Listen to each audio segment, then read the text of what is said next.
Selamat pagi, shalom, jemaat yang dikasihi Tuhan. Kita hari ini telah memasuki Minggu Advent yang ketiga. Tentunya saudara-saudara, Natal sudah makin dekat. Oleh karena itu, saudara, mari kita tetap dengan sungguh-sungguh mengikuti akan ibadah dengan sukacita, dan kita akan juga belajar firman Tuhan. Saudara, firman Tuhan yang akan kita baca pada pagi ini diambil dari Injil Lukas pasal yang 1 ayat 26 sampai 38. Injil Lukas pasal yang ke-26 sampai dengan yang ke-38. Demikian firman Tuhan. Dalam bulan yang ke-6, Allah menyuruh malaikat Gabriel pergi ke sebuah kota di Galilea bernama Nazaret, kepada seorang perawan yang bertunangan dengan seorang bernama Yusuf dari keluarga Daud. Nama perawan itu Maria. Ketika malaikat itu masuk ke rumah Maria, ia berkata, "Salam, hai engkau yang dikaruniai, Tuhan menyertai engkau." Maria terkejut mendengar perkataan itu, lalu bertanya di dalam hatinya, apakah arti salam itu? Kata malaikat itu kepadanya, "Jangan takut, hai Maria, sebab engkau beroleh kasih karunia di hadapan Allah. Sesungguhnya engkau akan mengandung dan engkau akan melahirkan seorang anak laki-laki, dan hendaklah engkau menamai dia Yesus. Ia akan menjadi besar dan akan disebut Anak Allah yang Maha Tinggi. Dan Tuhan Allah akan mengaruniakan kepadanya tahta Daud bapa leluhurnya. Dan ia akan menjadi raja atas kaum keturunan Yakub sampai selama-lamanya, dan kerajaannya tidak akan berkesudahan." Kata Maria kepada malaikat itu, "Bagaimana hal itu mungkin terjadi? Karena aku belum bersuami." Jawab malaikat itu kepadanya, "Roh Kudus akan turun atasmu, dan kuasa Allah yang Maha Tinggi akan menaungi engkau, sebab anak yang akan kau lahirkan itu akan disebut kudus, anak Allah. Dan sesungguhnya Elisabet sanakmu itu, ia pun akan mengandung seorang anak laki-laki pada hari tuanya, dan inilah bulan yang ke-6 bagi dia yang disebut mandul itu. Sebab bagi Allah tidak ada yang mustahil." Kata Maria, "Sesungguhnya aku ini adalah hamba Tuhan, jadilah padaku menurut perkataan itu." Lalu malaikat itu meninggalkan dia. Saya ulangi dua bagian daripada firman Tuhan ini yang menjadi fokus daripada renungan pada pagi hari ini. Ayat 29. Maria terkejut mendengar perkataan itu, lalu bertanya di dalam hatinya, apakah arti salam itu? Dan yang kedua, ayat 38, kata Maria, "Sesungguhnya aku ini adalah hamba Tuhan, jadilah padaku menurut perkataan itu." Lalu malaikat itu meninggalkan dia. Sebelum kita mendengarkan sabdanya, mari kita berdoa. Kami bersyukur bahwa hari ini Tuhan masih beranugerah kepada kami, terutama kami diberikan kesempatan kembali untuk dengar-dengaran firman-Mu. Bapa, lewat kuasa Roh-Mu yang kudus, bimbinglah kami, cerahkanlah pikiran dan hati kami, dan singkapkanlah kebenaran firman-Mu dalam hidup kami, agar sungguh-sungguh firman Tuhan yang akan kami pelajari ini memberikan satu dampak positif, memberikan satu pengajaran yang baik bagi kehidupan kami sebagai orang-orang percaya. Berbicaralah kepada kami, baik hamba-Mu maupun juga seluruh jemaat-Mu, sama-sama membutuhkan akan Tuhan. Berbicaralah kepada kami, kami siap untuk mendengar. Di dalam nama Tuhan Yesus kami berdoa. Amin. Saudara, di dalam kita menelusuri akan kehidupan ini, tentu kita pernah mengalami satu kejadian, satu peristiwa yang mengejutkan kita. Sesuatu atau saat-saat di mana kita sedang tenang-tenangnya menikmati hari-hari hidup, kita bisa itu dibuat menjadi kaget oleh karena suatu peristiwa besar yang terjadi. Saudara,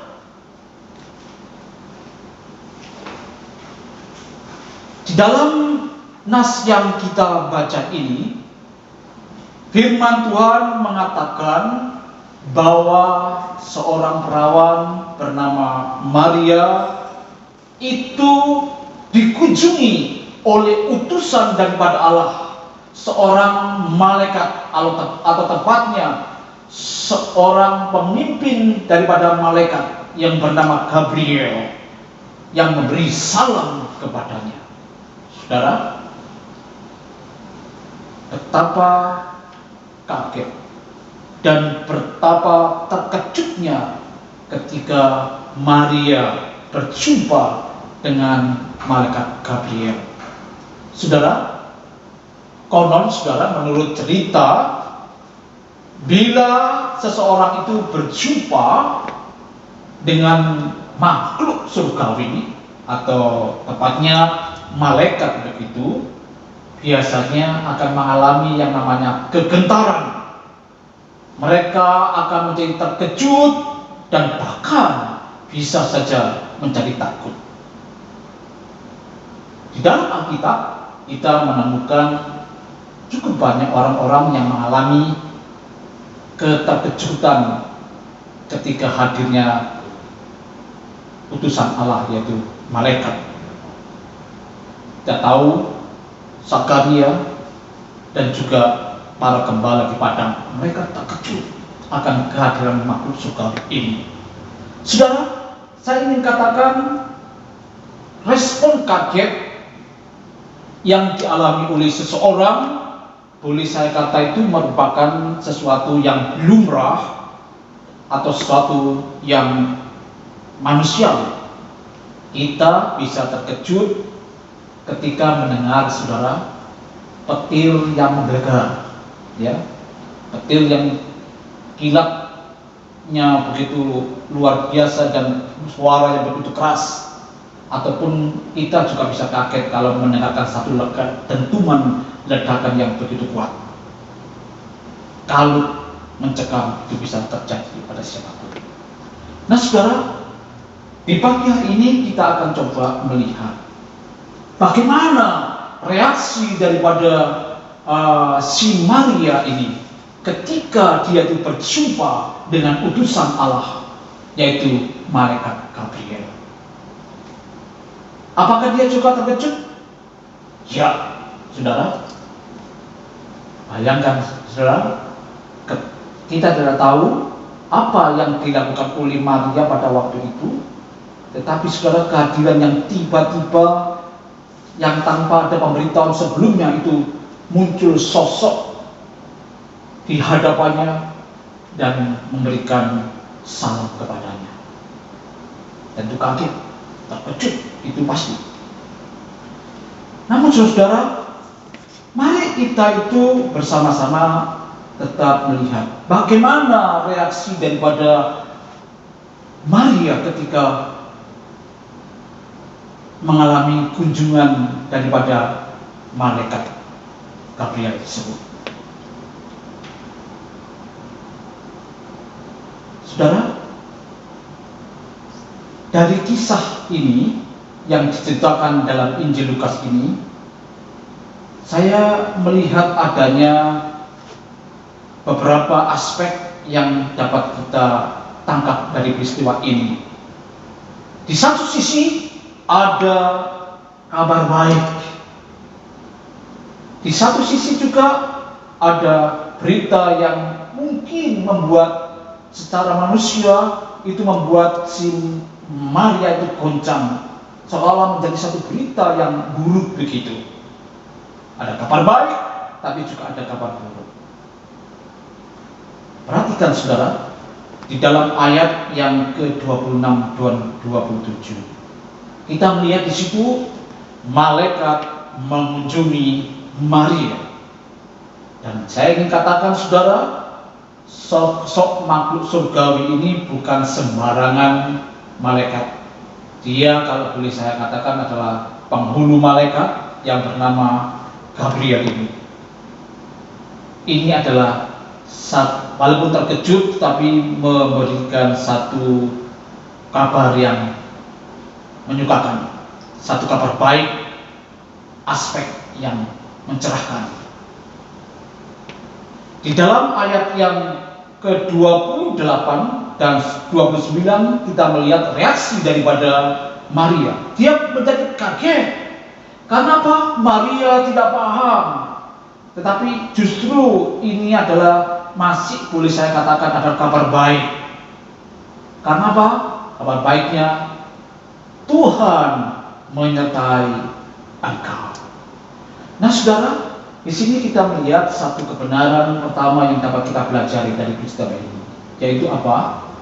Di sini Maria memiliki yang namanya kesadaran diri akan adanya kasih karunia Allah. Ya, adanya kasih karunia Allah di dalam hidupnya. Saudara, di antara manusia, khususnya kaum wanita yang hidup di muka bumi ini, satu-satunya dan tidak ada lain, melaluinya akan lahir seorang juru selamat. Maria adalah sosok wanita, seorang perawan yang dianugerahi Tuhan dengan karunia yang saya katakan istimewa, karena tidak ada wanita lain yang melaluinya lahir seorang juru selamat. Maria menerima anugerah yang demikian besar, satu pemberian yang cuma-cuma yang diberikan oleh Allah kepadanya. Bukankah ini sesuatu yang sangat luar biasa, yang begitu istimewa? Yang kedua, saya melihat saudara dalam bagian ini, Maria juga memiliki kesadaran akan kebaikan atau keajaiban daripada Tuhan. Boleh saya kata saudara, ini merupakan puncak daripada kabar baik waktu itu. Karena apa? Tadi saya katakan, tidak ada perempuan lain selain Maria yang pernah dan tidak akan pernah ada lagi yang menerima kabar sebaik ini. Tetapi saudara, saya menangkap satu pelajaran yang baik di sini. Ketika Maria mendengar kabar baik itu, dia sempat ragu, dia menjadi bingung, dan bahkan dia itu mengatakan, bagaimana hal itu mungkin terjadi? Ragu, iya. Tetapi saudara, secara logika, apa yang dikatakan oleh malaikat Gabriel itu sepertinya, kalau boleh dikatakan, mana mungkin ini bisa terjadi? Ini mustahil, tidak mungkin. Kalaupun itu terjadi, mungkin saudara anggap itu sebagai kabar yang buruk.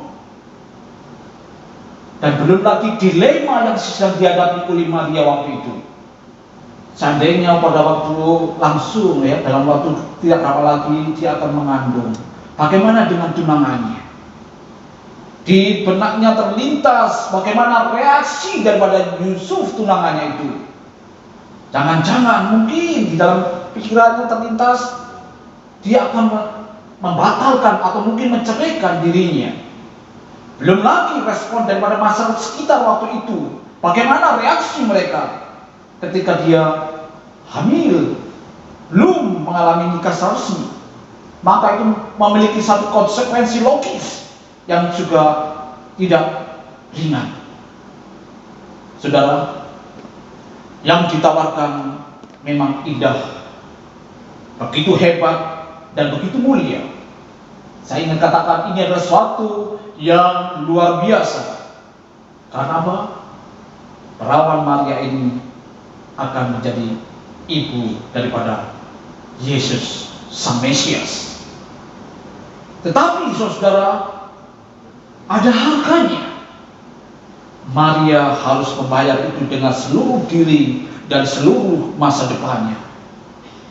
Saudara, di dalam kehidupan ini banyak atau bisa terjadi orang gagal menghadapi realitas seperti ini.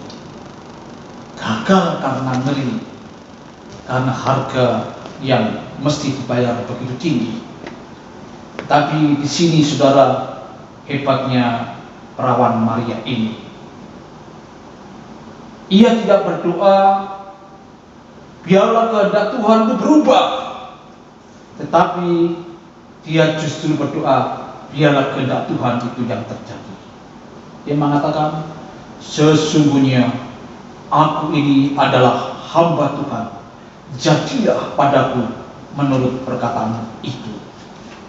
Saudara, bukankah ini satu jawaban yang begitu indah yang pernah diberikan oleh seorang manusia kepada Allah? Dalam kalimat yang pendek, saya ingin boleh katakan, Maria dalam bagian ini tidak cuma mengajar kita mengenai apa doa Kristen yang benar, tetapi dia juga sebetulnya mengajarkan mengenai kebenaran Kristen yang sangat mendasar dan mendalam. Ini penting, saudara. Jadi ungkapan, katakan, sesungguhnya aku ini adalah hamba Tuhan, jadilah padaku menurut perkataanmu itu. Ini boleh saya katakan semacam ungkapan doa yang jujur daripada Maria. Dari perkataan itu, saudara, tersirat satu kebenaran yang sangat dalam dan asasi tentang siapa saya dan siapa Allah. Dan boleh saya kata inilah satu pilar penting atau sokok guru dalam seluruh bangunan iman Kristen. Sesungguhnya aku ini adalah hamba Tuhan. Begitulah saudara, Maria merespon atau menjawab pertanyaan-pertanyaan. Siapakah saya?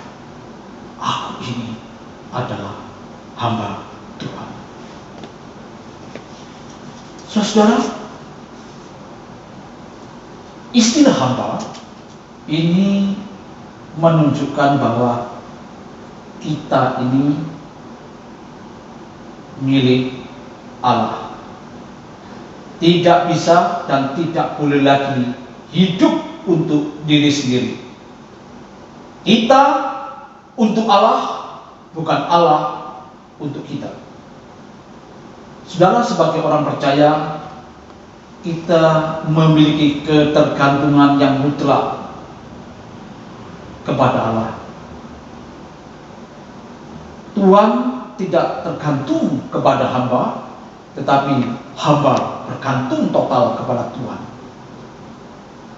Sebagai seorang hamba, maka kita juga dituntut adanya unsur ini, ketaatan. Maksudnya bukan ketaatan karena terpaksa. Bukankah dalam hidup ini ada orang yang taat, tetapi taatnya itu melakukan dengan segala keterpaksaan sehingga kadang-kadang menjadi ngedumau, uring-uringan begitu. Tetapi saudara, ketaatan yang saya maksud adalah ketaatan yang tulus, ketaatan yang jujur. Ini penting, saudara. Doa kita akan sangat berbeda jika kita betul-betul memahami bahwa diri kita adalah sebagai hamba. Kita tidak menuntut. Bisa saja saudara kita kecewa kalau Allah misalkan itu tidak mengabulkan permintaan kita. Tetapi sebagai seorang hamba yang tulus, maka kita tidak sampai ngambek, uring-uringan atau marah-marah. Kita sebagai seorang hamba bersedia menerima keputusan kedaulatan Allah. Apapun yang diputuskan Allah, maka kita harus tetap taat. Karena apa, saudara? Kita adalah hambanya. Saudara, motivasi dan gaya pelayanan kita akan berbeda jika kita menyadari diri kita adalah sebagai hambanya. Kalau kita adalah hamba Allah, maka kita akan belajar untuk melakukan tugas kita, untuk mengerjakan apa yang dipercayakan Tuhan dengan sukacita, dan tentunya saudara dengan sebaik-baiknya, seoptimal mungkin. Tentunya saudara, kita tidak boleh mengerjakan pekerjaan Tuhan dengan ala kadarnya sambil berkata, ya sudah, ini kan bukan anu yang utama. Atau kita beralasan, saya mau mengerjakan ini kalau saya ada waktu.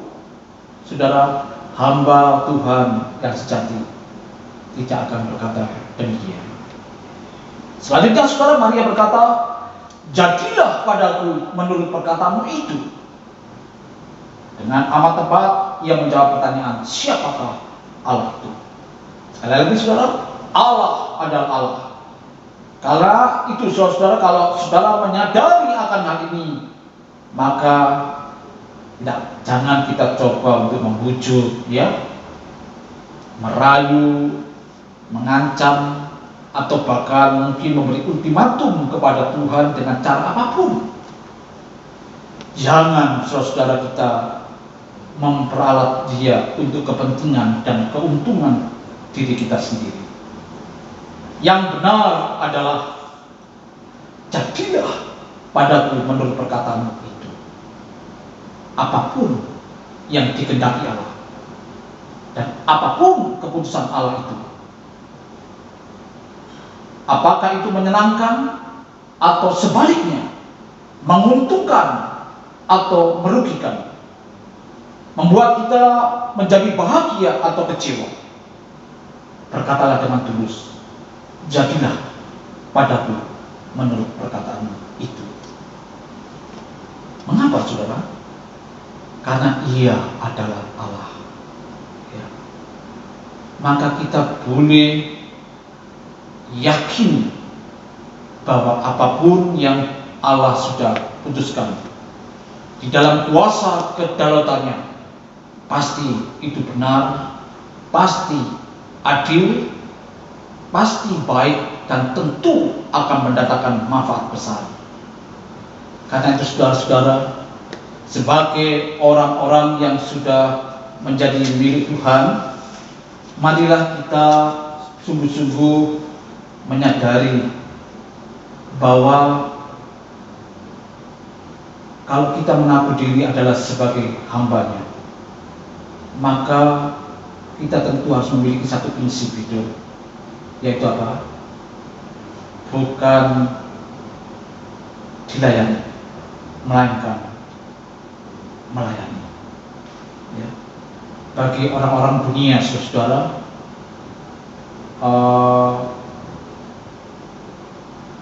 adalah sesuatu yang aneh kalau orang itu melayani, atau dianggap, oh kalau aku melakukan sesuatu ya saya mesti harus dilayani. Dan di tengah dunia di mana kita hidup sekarang ini, kita tahu ada banyak sarana yang bisa kita pakai untuk kita membeli sesuatu barang di luar sana dengan cara online, bukan? Dan kadang ada orang yang menganggap bahwa orang yang melayani dianggap sebagai rendahan. Tetapi saudara, pandangan seperti ini adalah sesuatu yang keliru. Ya, panggilan Kristiani adalah hidup menghambakan diri untuk dapat melayani orang lain. Saudara, Natal sudah sedemikian dekat. Marilah kita sebagai orang-orang percaya belajar kepada sosok Maria. Dan ini apa? Dia belajar dan dia mengatakan sesuatu yang luar biasa. Sesungguhnya aku ini adalah hamba Tuhan, jadilah padaku menurut perkataanmu itu. Maka saudara memiliki sikap hidup seperti ini, mari kita sama-sama belajar merendahkan diri untuk melayani orang lain. Kita berdoa. Terima kasih Bapa Surgawi untuk firman-Mu pada pagi ini. Kiranya keteladanan yang sudah ditunjukkan oleh Maria menjadi hal yang positif bagi kami, dan kami belajar untuk melakukannya. Karena sebagai seorang hamba kami belajar taat dengan apa yang Tuhan mau atas hidup kami. Biarlah kami melayani dengan sukacita dan bukan dengan keterpaksaan. Terima kasih Bapa. Di dalam nama Tuhan Yesus kami berdoa. Amin. Tuhan memberkati.